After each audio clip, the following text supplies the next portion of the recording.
Good morning, everybody. This is Thomas Felder, and we are here for a special edition of Wellness Wednesday. I know you guys are not used to seeing me on Wednesday, but I do want to tell you that we have a special guest doctor. His name is Dr. Theodore Watkins, and I'm asking him to maybe come back on a regular with us every. Good morning, everybody. This is Thomas. There we go. I'm asking him to maybe come back on a regular basis. Last week, we did a presentation called Prayer and the Brain, and it was so well received. I'm bringing him back.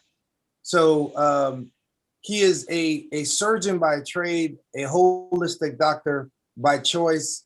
And I want to tell you that he's my friend, and he's somebody who talks to God about giving us medical information.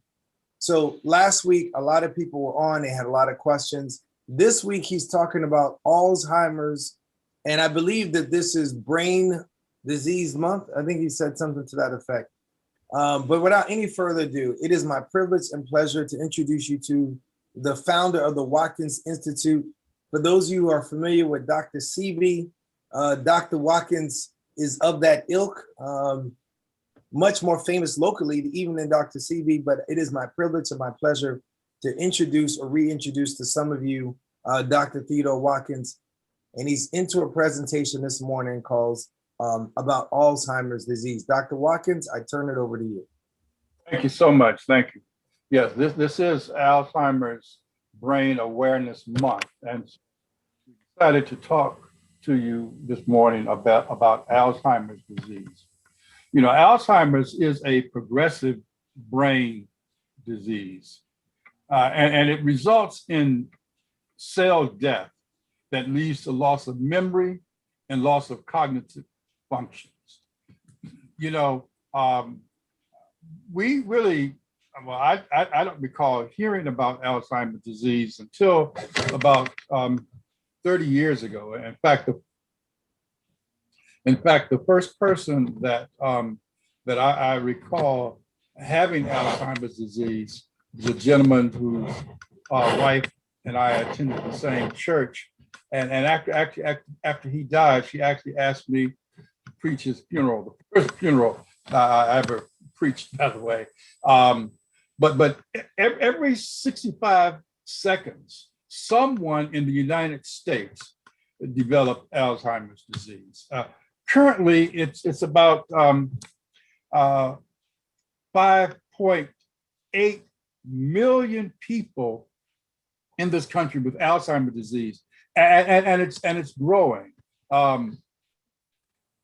We need to recognize that Alzheimer's is not a normal part of aging. Alzheimer's is not a normal part of aging. And when we look at this disease, it is growing rapidly. It is expected to triple by 2060.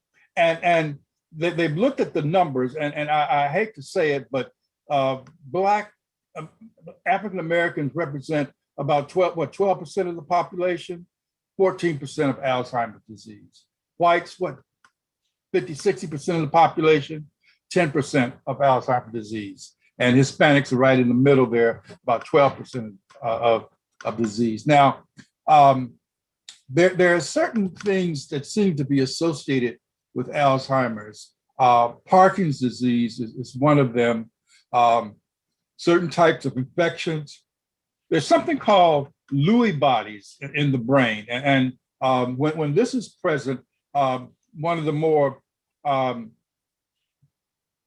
advanced stages of dementia will occur. Other chronic brain issues.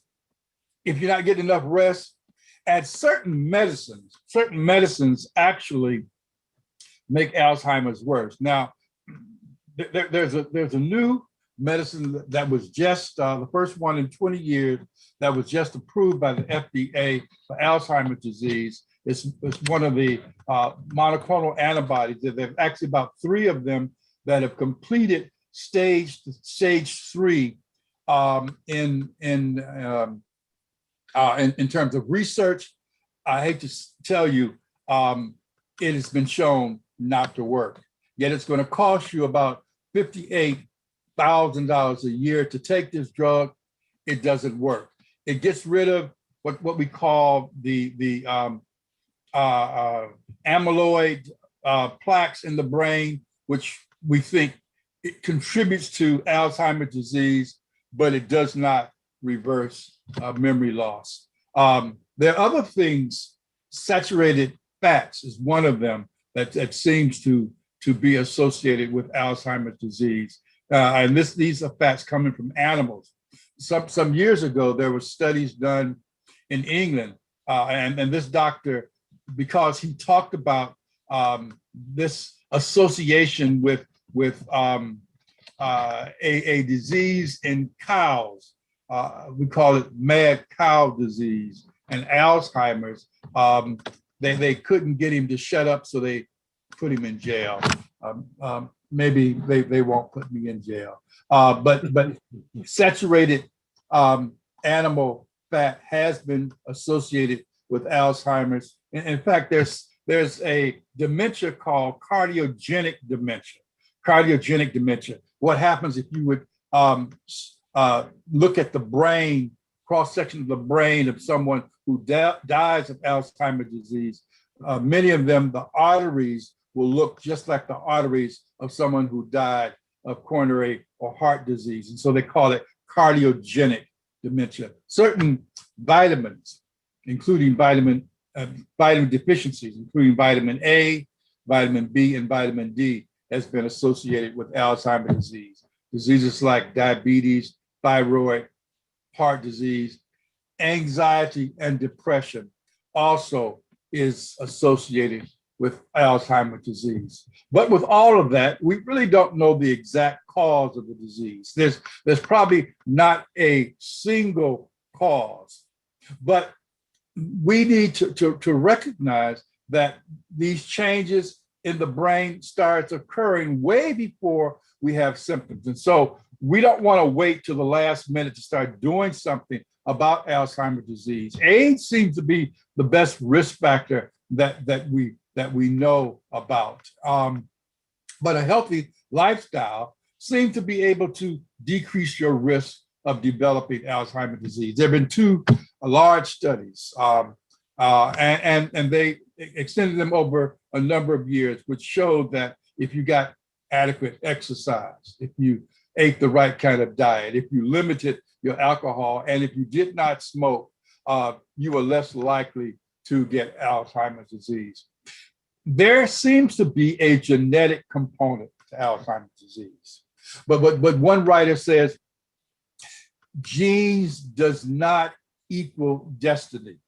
Genes does not equal, genes does not equal destiny. In fact, we've talked before about epigenetics, where there are certain foods that actually will change the expression of the gene. So we can't use, Alzheimer's runs in my family as an excuse. We need to, we need to actually decide we're going to do something about it. We need to educate ourselves. We need to get the right diet. We need to know that environment will definitely play a role in the developing of Alzheimer's disease. The same things that seem to lead to preventing cancer, heart disease, diabetes may actually play a role in reducing the cognitive decline in Alzheimer's disease. Alzheimer's disease is responsible for 60, 70, even up to 80% of dementia. Dementia is sort of the umbrella, but Alzheimer's is the leading cause by far of dementia. It's the sixth leading cause of death, and some suggest that it actually should be the third leading cause of death because it's underreported. When a loved one develops Alzheimer's disease, it's a terrible thing. They feel like they're just fading away. They're losing their personality. They know they want to do something. They can remember, but then they can't remember. this disease has an enormous impact on the family, both from a financial as well as the emotional standpoint. I've talked to a number of people that are taking care of loved ones with Alzheimer's disease, and it's really tremendous. Memory loss. Memory loss is one of the early symptoms in Alzheimer's disease, but you also will notice a difference in their moods, their personalities. You know, a person for many years, and all of a sudden their personality and behavior is changing. They seem to, oftentimes, have poor judgment. Now, they misplace things and unable to track. Maybe maybe all of us are developing Alzheimer's disease, because I know that's happened to me, and maybe you too. And they seem to get lost in familiar places. They withdraw from social activities. You know, I noticed that when my mother started developing some decline, she was the president of the social club in her building, and just resigned and start withdrawing. I didn't notice or think about that was a problem, but you know, when her television was turned off, you know, because they have problems handling money and paying bills, I knew something was wrong, because we grew up poor in the projects. We never had anything turned off. My mother was an excellent handler of money, but she lost that ability, and then I knew I had to move her in with me, and we did. They become irritable and depressed, and this is one of the problems that occurs with Alzheimer's disease. They notice. I mean, they start being very paranoid, and that certainly was something that I recognized with my mother. But I just sort of would believe that what she said was true until a friend of mine said, "You need to check into that. That's maybe a pattern here." They struggle remembering words.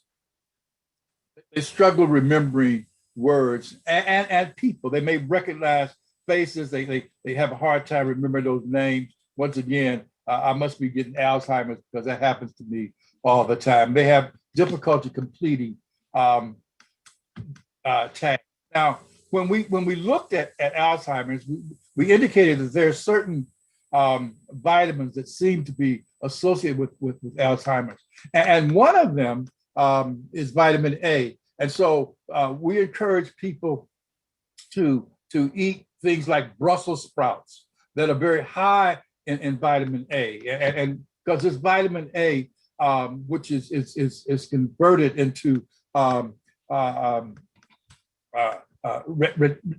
retinic acid, seems to interact with the receptors in the brain and the central nervous system, and it actually boosts the numbers of neurons and the connections between them, and therefore has a very positive effect neurologically and psychologically.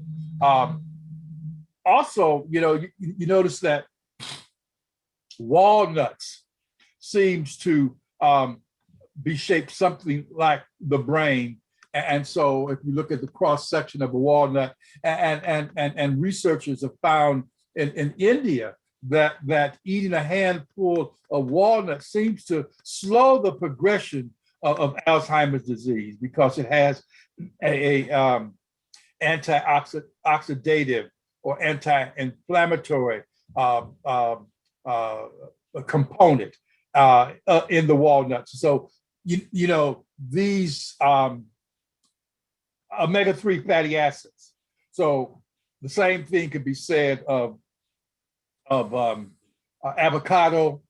So these are good fats, as opposed to the animal fats, which are bad fats. And so you want to eat them because they help a person to, you know, not develop the mental deterioration.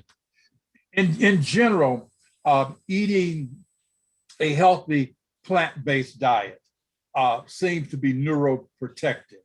You know, spinach, dark leafy vegetables. You know, then there's certain fruits, especially blueberries, strawberries. You know, beans. I love my beans. Y'all know that. I love my beans.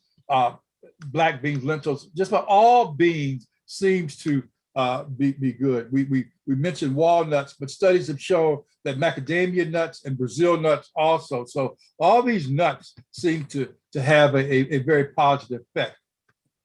I was doing some research because when I looked at the monoclonal antibody study, and I saw that the monoclonal antibodies was effective in removing the amyloids, but they weren't effective in preventing or reversing the disease.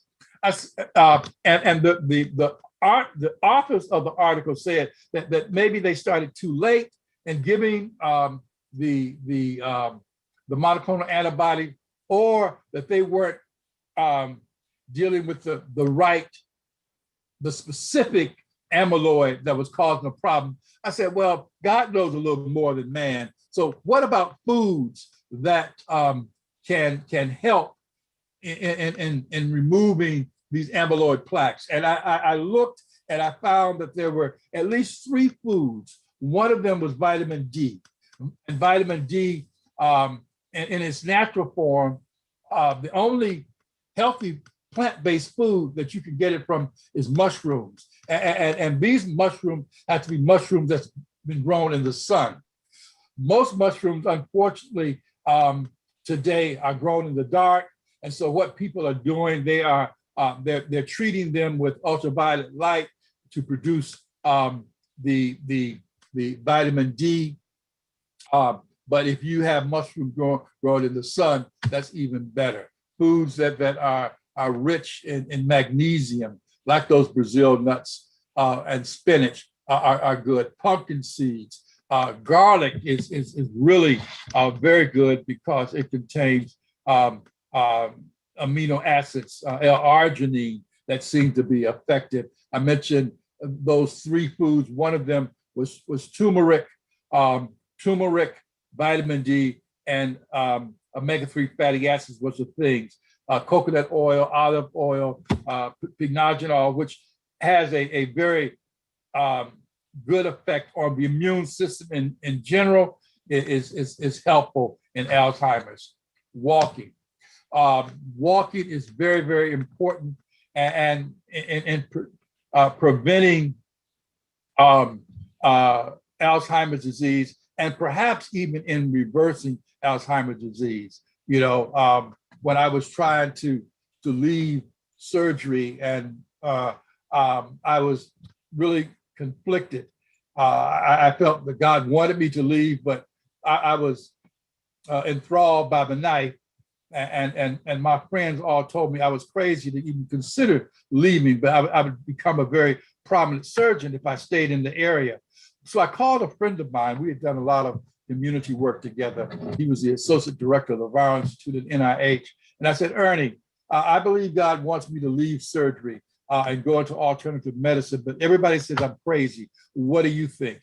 He asked me some questions and we talked a little bit, and then he started telling me stories. And one of them that in fact, the only one that I remember was he says, you know, I'm on a lot of boards, Ted, and one of them is this nursing home, and they took and put the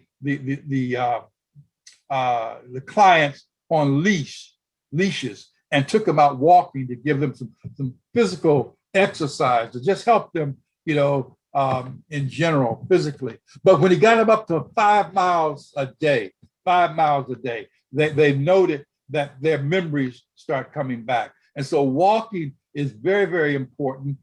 Research shows that it helps to decrease the choline, which has been shown to have a destructive effects on the nerves, especially in cases of Alzheimer's disease. You know, research has shown that as you get older, you really need to do some aerobic exercise. Aerobic exercise was actually 3 times greater in cognitive functions than if you combine aerobic and strength exercise.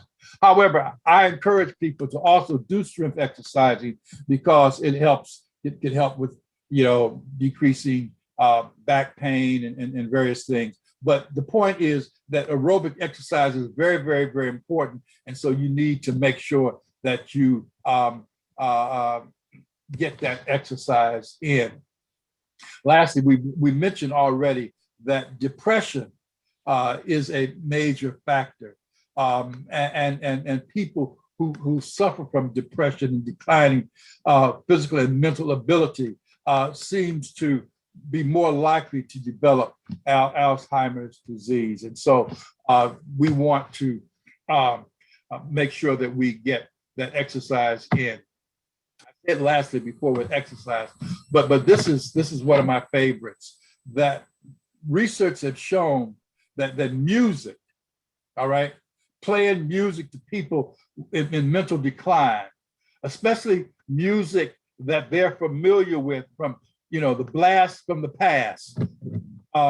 It's been shown to actually cause the symptoms of Alzheimer's disease to subside for short periods of time. And so I would suggest that we actually get into doing more music for people who have are developing a dementia type picture. I'll stop here and be glad to answer any questions. Try to answer any questions that you might have. This is awesome, Dr. Ted. Thank you for bringing such a timely topic talking about Alzheimer's disease. I'm going to turn this part over to Elder Thomas because he has actually a great view of everyone on the call. So, Elder Thomas, I'm going to yield the floor to you, my brother. Well, first, I just want to say thank you, Dr. Ted. I really appreciate you covering the topic that you covered this morning. And I love when you talked about the exercise again, because I was so impressed by it. I think some time ago when you first told us about the exercising and Alzheimer's, you told us about the farm and they were taking people for walks, and they realized that as they took these people for walks, their memory started to come back. Right. And I think you were saying somewhere like 5 miles, and they had them in an enclosed area so they wouldn't hurt themselves, etc. And I mean, I think that's important because I think one of the things that we stopped doing with people who have Alzheimer's is we stopped taking them out to exercise. We enclose them in the house and try to remove everything that's breaking. So I think that was great information. Sister Margaret, one of the things that we find, and this perhaps is an excuse, Alzheimer's patients can be difficult, and they don't often want to go out to walk. So we have to really encourage them. That's why in this particular instance, they put them on leashes to try to encourage them to almost force walking.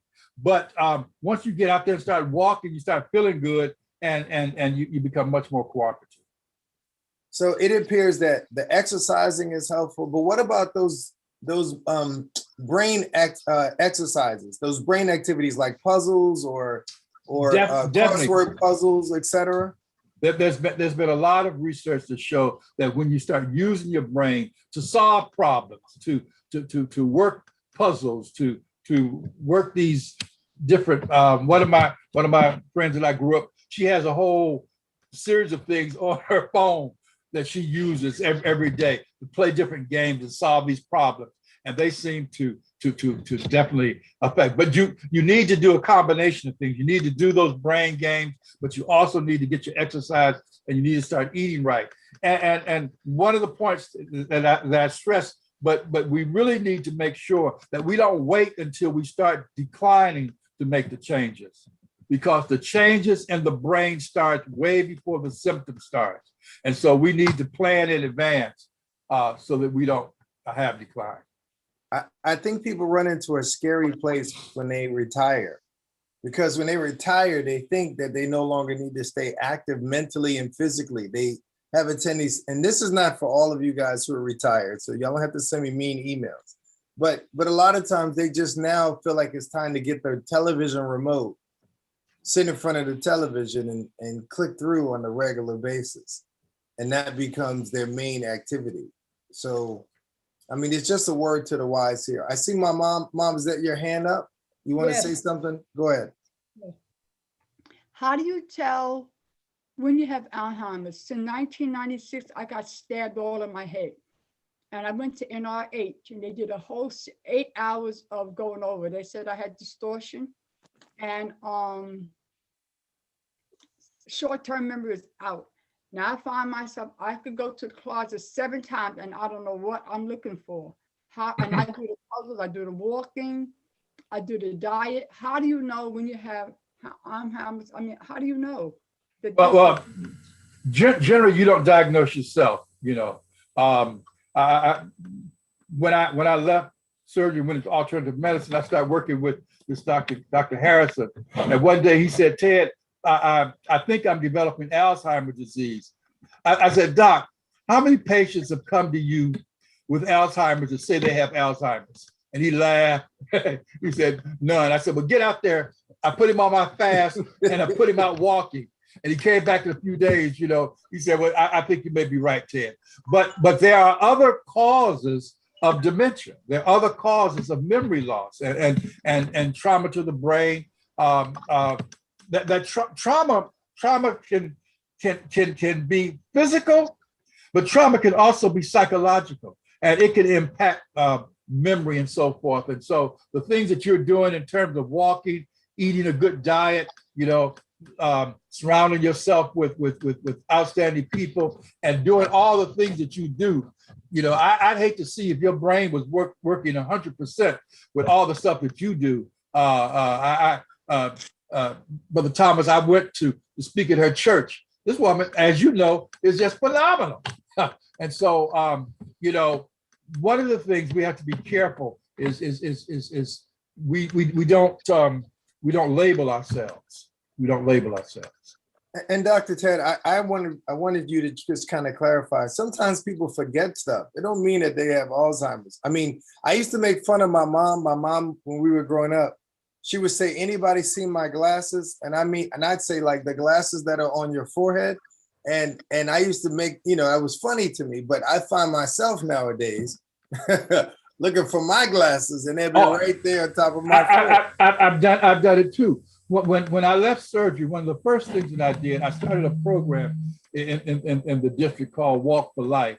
And I went in these senior buildings. I wanted to help them with their diabetes and heart disease and kidney failure, etc. But they were interested in arthritis. But they also said, you know, we're old and we're forgetful and so forth. I said, well, you know, I used to forget when I was 3 years old, you know, or 5 years old.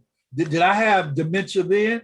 And they all laughed, you know. The reality is that we do forget some things, you know, but it doesn't mean that we have Alzheimer's.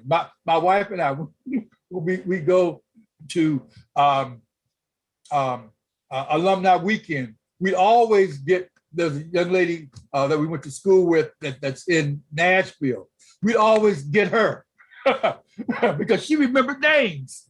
We remember faces, but forget names. And it's terrible for somebody to come up to you and say, "Ted," or you know, they call me Weenie Bill, you know, and we start talking and I can't remember their name. And I asked Irma, who is that? You know, so Alzheimer's is just a type of memory loss, but all of us have some memory loss. And thanks, Dr. Ted. I feel a whole lot better.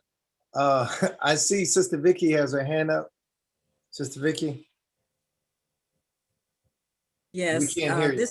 This is near and dear to my heart because we dealt with my father for 10 years with Alzheimer's, and he died on June the 12th. So in 2017. I sometimes I stress out when I can't remember things, and I know it's not supposed to be hereditary, but What do you say about that? And I want to allay Mother Mary. Mother Mary, one of the questions we would often ask our dad is, when is your birthday? Personal things that he should just automatically know. And we could kind of gauge where he was. I always looked at him as how old he was, because when we got there, the first diagnosis of Alzheimer's, we asked, how many children do you have? And he said 4. And my baby sister happened to be there, who was the 5th child. And she broke down because he did not remember her. He didn't know who she was. So that's where he was when we first really knew that he was suffering from it. And he wasn't alcoholic for more than 50 years. He quit once I got pregnant with my child, who was the first grandchild. But and we just think that was the onset of it. And you're so right. It happens way before. And that's why we have to be doing puzzles and doing games on your phone, or we have to keep our brain active, or we just can't. When you don't use it, you lose it. That's the way I put it. And so it is a very hard. It is a very. It's horrible to see your family member decline right in your face. And my dad had no diseases at all. His body was the perfect build of health. He was 145 pounds all his life. And the only thing that was wrong was his brain. And he deteriorated down to being an infant.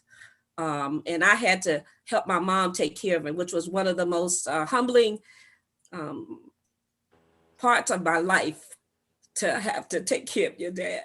So if you know general information, like what day it is or where you live, you're good, but still do the things you need to do to keep your brain active. Read.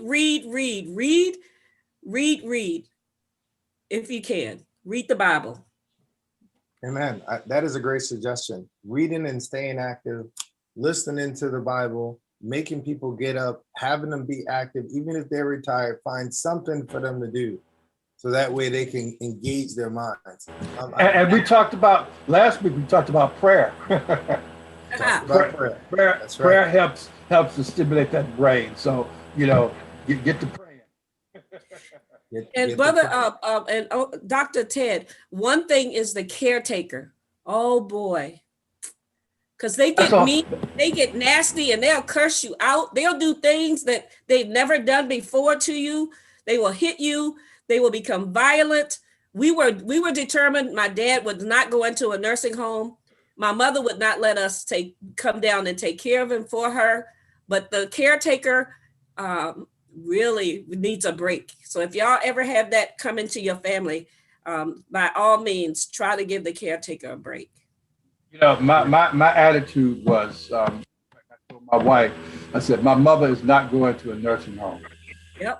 If you can't deal with that, then you don't need to marry me. Because I was just that serious about it.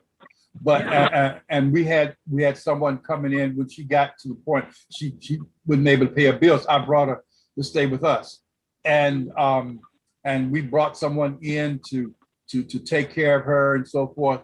But it got to the point we needed someone 24 hours a day. Yes. And we just couldn't do it. And it was one of the you talk about words. My mother said stuff to me, Lord have mercy. It was like, darn. But see, I knew how my mother felt about me. So that wasn't my mother. Yeah. That was somebody else talking.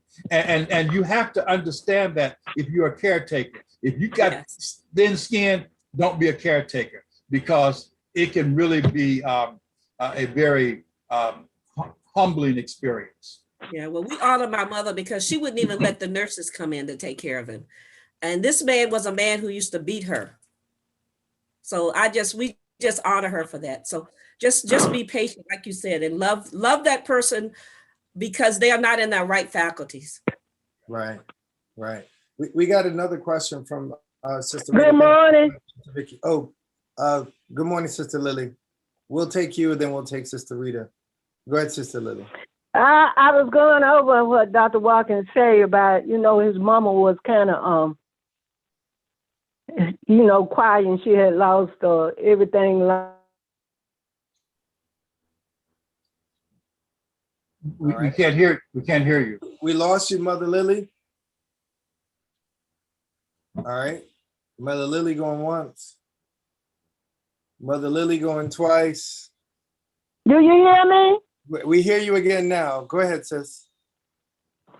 I was thinking, I work with these people, and I was talking about Dr. Watkins. He said his mama was, kind of where she was, and she stopped, doing things that she needed to do.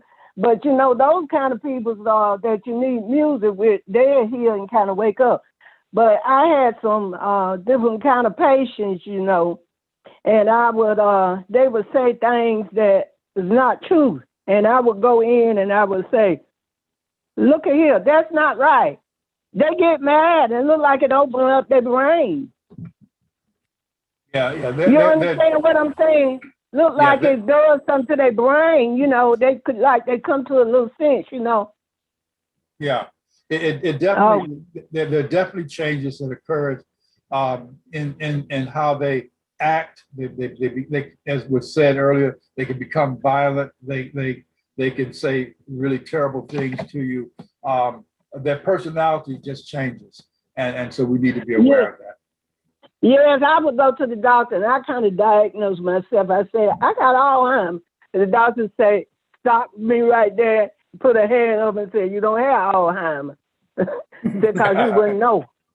Yeah, that's right. And, I'm from the country, but my children say, you are from the ghettos. All right. They tell me that all the time, but sometimes I feel, I'm 78 years old, and I feel like I always tell somebody, I'm crazy. They say, well, you shouldn't say that, Miss Sneed, because you are not crazy, but I just got that habit of saying that, you know? Yeah. Well, we And know. I kind of collected, my mama was, I'm going to go, but I just it came up in my mind a lot of things. But I have this book here that I do Bible word hunt.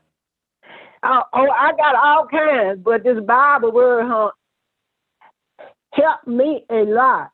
Finding a word and the scriptures is in there. Excellent. And then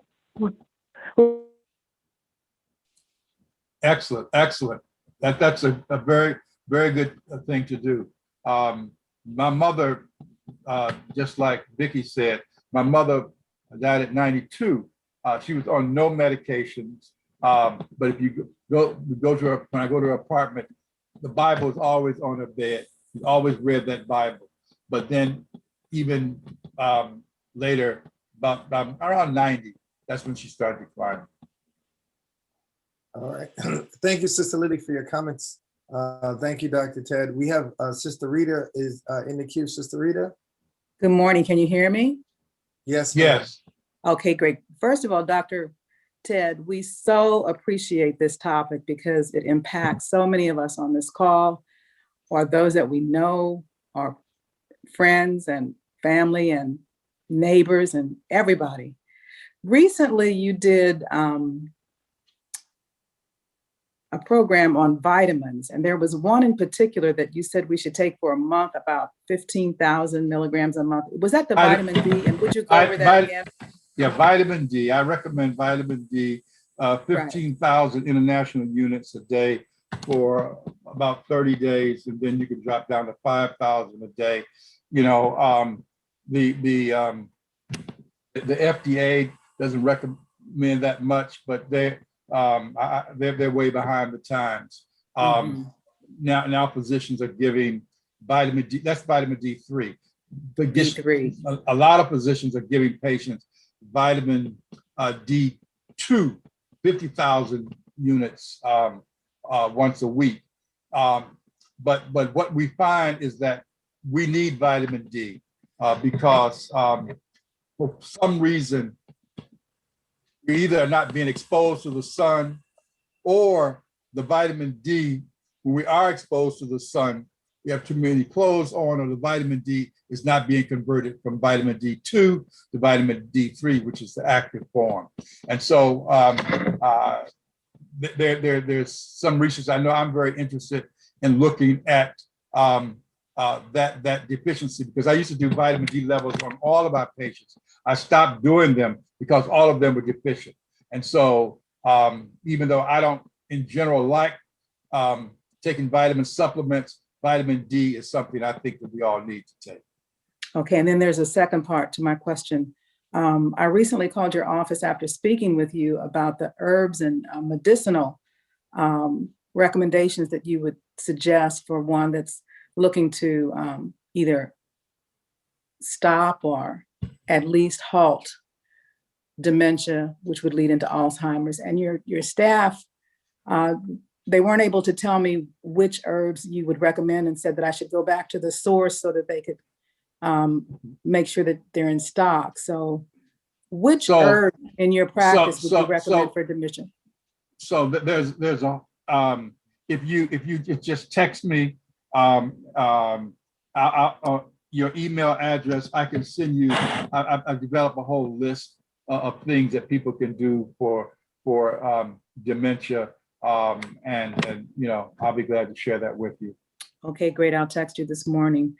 Thank you so much. This is such an important, vitally, just, I don't even know the words to say. Thank you. Thank you. Thank you. It affects so many of us, and we appreciate you. Thank you so much, Dr. Ted. We always learn something from you. I look forward to these Wednesday sessions. No, thank you. The thanks come from our direction to you. You are a lifesaver. Thank you so much. Thank you, Sister Rita, for your questions. Listen, we have 2 more people in the queue. You guys can just be mindful so we can let Dr. Ted be about his other business by 7 o'clock. So Miss Pam, if you can just keep it down to a minute or so, and Miss Roxy. Go ahead, Sister Pam. Yeah, good morning, Dr. Ted and Prayer Call family. Right now, Dr. Ted, my sister, one of my older sisters, she's experiencing well, when we look at it, she's been having it from way back then, memory loss. We keep repeating stuff over and over, but it seems it's starting to get worse now. Her daughter got married about 3 or 4 years ago, and now this condition got worse. She had to retire from work, and she's just like 64 years old. And she always will say, I'm getting old. And it's like, you don't, but she used to do a lot of nights. So my question to you is, would night working cause the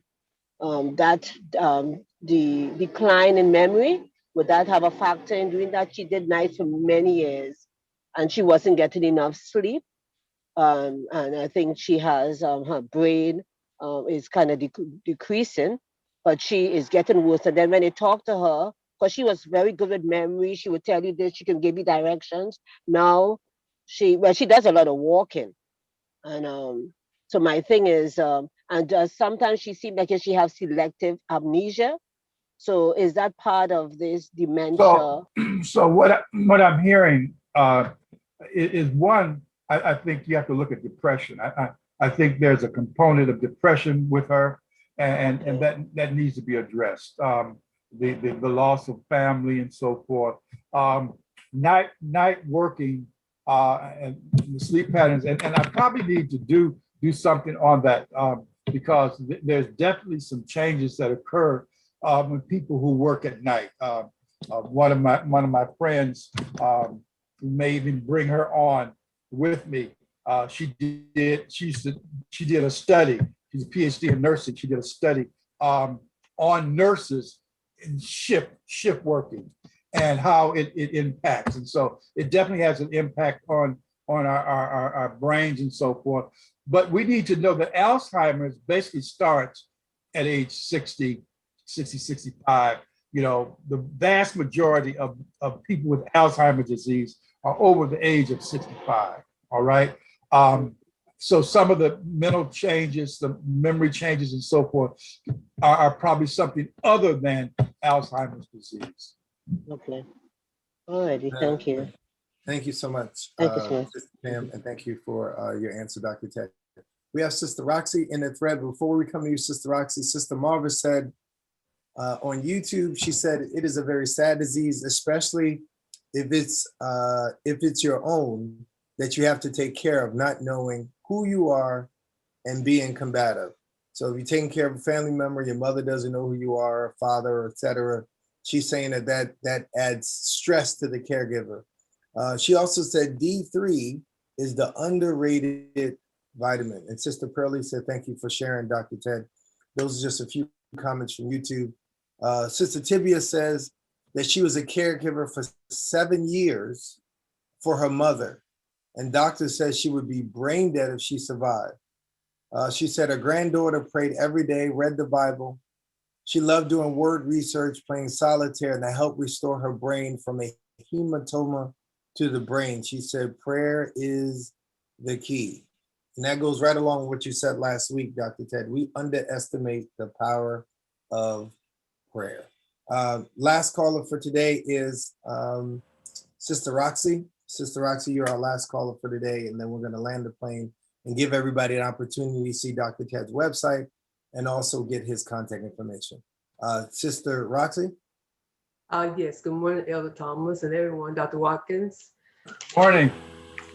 When you mentioned the D's, I decided to get back on it. First, I was going to ask a question about something else, but it was already answered, so I got off.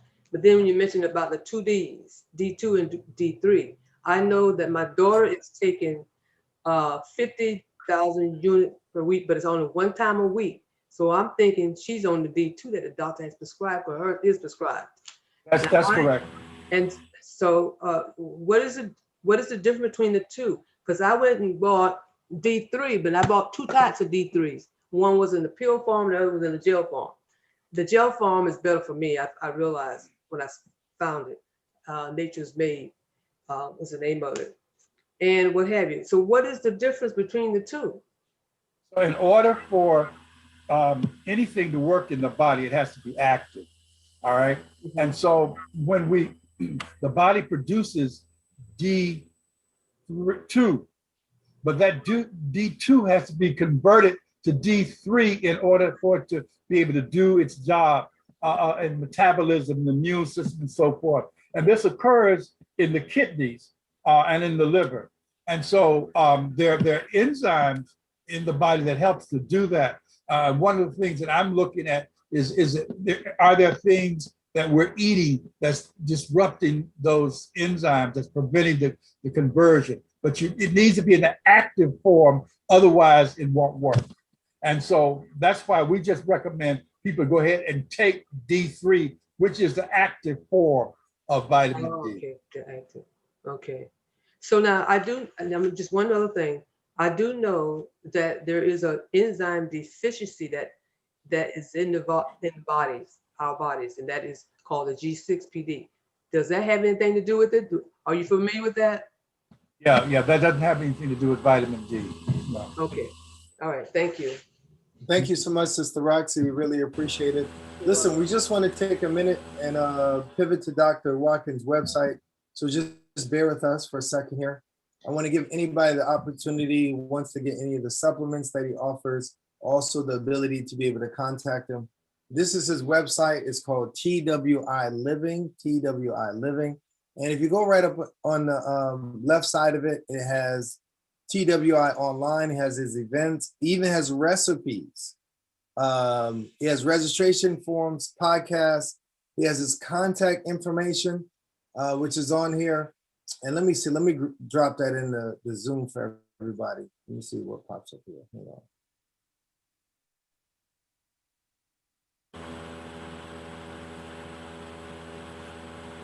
Oh, you got to put your information. I was just going to grab your phone number, Dr. Ted. No worries. So let me go backward because I want you to get to the Eden's Gold products, and here it is. This is a line of supplements that Dr. Ted recommends, and it should be coming up in a second. So he has cancer oils, bilberry extract, activated charcoal, B complex, the rice diet. He talks a lot about the rice diet. And Dr. Ted, tell us what the rice diet is for, and then we'll go on to Alamet. Rice diet is something that works on all kinds of. I started initially for for hypertension and kidney failure, but I find the rice diet helps to work on all organ systems. It's one of the best things. You notice that the people who eat a lot of rice, they live a long time. All right. So there you have it. It's good for a lot of different things. You definitely want to get in touch with Dr. Ted and talk to him about the rice diet. We've had a lot of good feedback on that. Now, this is a product called Alamed. And this Alamed is super expensive. Actually, it's relatively inexpensive for what it offers. But Alamed, I think Dr. Ted is the equivalent of having so many, how much garlic? 100 garlic? 240 cloves of garlic per teaspoon. Yeah, so you definitely want to contact my office because we are not allowed to put the price that we sell it for online. But nationally it sells for $360, but in our office it's $175. All right, so if you want the Alamed, Dr. Ted said you could contact his office and you can get a discount. Again, the website And it's better than coffee. It'll wake you up. TWI Living, TWI Living. And the voice that you heard there is Brother Paul, who is actually a living testament of what some of these products have done for him, and actually working with Dr. Ted. Here's a heavy metal detox, some diabetes sort of products in there, turmeric. All of oregano is everybody's hometown favorite. And all of oregano is our equivalent of our flu shot, right, Dr. Ted? So, right, that's right. Dr. Ted, is there any other sort of product you wanted to emphasize? Maybe when you come on, we'll emphasize one or two that you could spend a minute to talk about. Was it? Well, of course, if you scroll up, it's showing our cleansing weight loss program. That is, I think, one of the keys. I put most of my patients on the cleansing weight loss program because it really is tremendous in terms of helping to restore their health. And so that's something that you want to do. I'm going to be offering a 30 days to wellness pretty soon. I just got to get my schedule together, Brother Thomas, so I can do that, teach people how to live and how to make these changes. Because a lot of people think that, following a healthy diet is a bad way to live. They're not going to have fun. They're not going to enjoy the diets. But what I teach people is that one of the best things that you can do is change your lifestyle, because you can live longer. You can be a more healthy lifestyle. I next month I'll be 77, but I still enjoy life. On no medications. I like that. Most of my friends are on all kind of medicines that I grew up with them in school with, and so by changing your lifestyle, you can avoid that. And the cleansing program helps us to detoxify them and get them moving in the right direction. Well, Dr. Ted, they say that 90% of anything that's going to make you sick is sitting right there in your stomach area. Yeah. So I agree with you. We got to get that stuff out of there. So if you're on the line and you're trying to lose weight, trying to get your system cleansed out, here's some products. I also definitely recommend you call Dr. Ted's office. He does those internet meetings. Yeah, and that number is 202-388-0992. That's 202-388-0992. And the website is twiliving.com. twiliving.com.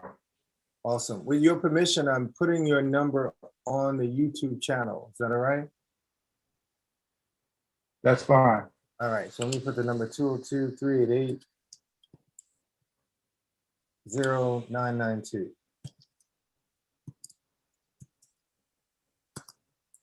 That's right. correct. So it's on the YouTube. Somebody else can also drop it in the Zoom. That would be great. Dr. Ted, any closing remarks before we land the plane or the physician's prayer? We just wanted to check in with you for that. We just want to make sure that we start now. Don't wait until your memory starts fading and other problems. Start now. You can keep you from getting sick. If you are sick, you can reverse many of the diseases if you're willing to change. Amen. Amen. So next week, we'll try to coordinate this a little bit better. Wellness Wednesday is normally handled by my brother Paul. So we'll figure out how to coordinate it a little bit better going forward. But Brother Paul, thank you for letting me sort of facilitate and put it on YouTube today. Thank you, Dr. Watkins, for coming on.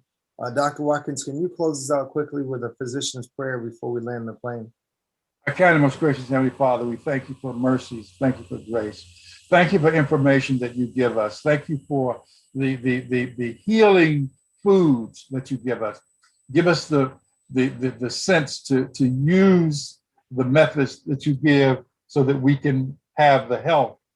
You said above all things, you want us to prosper, be in health as our soul prospers. So help us to utilize these principles and be with us today. We pray that as we go through the day, that someone will see you through us. These blessings we ask in thy name and for thy sake. Amen. Amen. Brother Paul, did you have any final remarks or comments? Oh, not at all, brother. I'm thrilled and excited. And please invite somebody to be on the call next Wednesday with Dr. Ted. For those who are watching on YouTube live, we do start at 6 a.m. Eastern Standard Time. We welcome you and thank you, Elder Thomas. This is a great platform. And yeah, we'll talk offline, man, but let's get the word out because somebody's life will depend on this call. Thank you so much. God bless you. I want to let everybody know on YouTube, we will be on every Wednesday at 6 a.m. I know you're used to seeing us on Tuesdays and Saturday with Cover to Cover. So we're definitely going to add in the Wellness Wednesday. And we even have some of Dr. Ted's other materials, other videos that he's done that if for any reason he's unavailable on any particular day, we'll try to figure out a way to put one of those up as well. Thank you, Dr. Ted. Thank you, everyone, for joining us. Thank you for your comments. Elder Thomas. We thank you for your prayers. You guys take care. Elder Thomas. Yes, ma'am. I don't know if everybody's noticing you or not, but your skin looks very healthy. I don't know if anybody's paying attention, but I am, because I know I watch things and that goes with whatever you're doing is coming out in the skin, your flesh. You're healthy. Praise God. I've been drinking a ton of water, and believe it or not, my 19-year-old daughter said, "Daddy, let me exfoliate you." So she exfoliated me, and I've been drinking plenty of water. And I'm glad to know somebody noticed. Thank you so much, Sister Rox. You're awesome. Yes. You guys take care. God bless. Until next time, until I meet you and greet you, walk with the King today and be a blessing. Today's Wellness Wednesday.